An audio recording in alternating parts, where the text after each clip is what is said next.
மழை பெய்யக்கூடும். எந்த மழையின் உதவியில் நாற்று நட்டார்களோ அதே மழையின் அபரித அன்பினால் இப்போது பயிர் தெப்பலாடுகிறது. ஒரு நாள் மழை நீரில் மூழ்கினால் போதும், முழுவதும் அழுகிவிடும். மறுபடி புதிதாக நாற்றிவிட்டு புதிய சாகுபடிதான். மழை வெள்ளத்திலிருந்து பயிரை காக்க என்ன செய்யலாம் என்று மனிதனுக்கும் 1000 யோசனைகள். கரை வழியே நடந்தான். உபரி தண்ணீர் வடிய வேண்டிய வடிகால் மதகை எட்டி பார்த்தான். மதகின் கீழ் குமிழி மட்டுமல்ல, ஊரைச் சுற்றி வளைந்து ஓடிவரும் 3 மைல் நீள வழி வாய்க்கால் முழுவதுமே சுவர் வைத்து தடுத்ததைப் போல் காடாய் மண்டி கிடந்த நெய்வேலி காட்டாமணக்குச் செடிகளின் அசுரத்தனமான ஆக்கிரமிப்பு.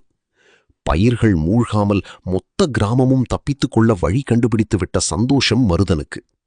வாய்க்காலை அடைத்திருக்கும் இந்த காட்டாமணக்குச் செடிகளை பிடுங்கி எறிந்துவிட்டால் ஒரே நாளில் உபரி நீர் வடிந்துவிடும்.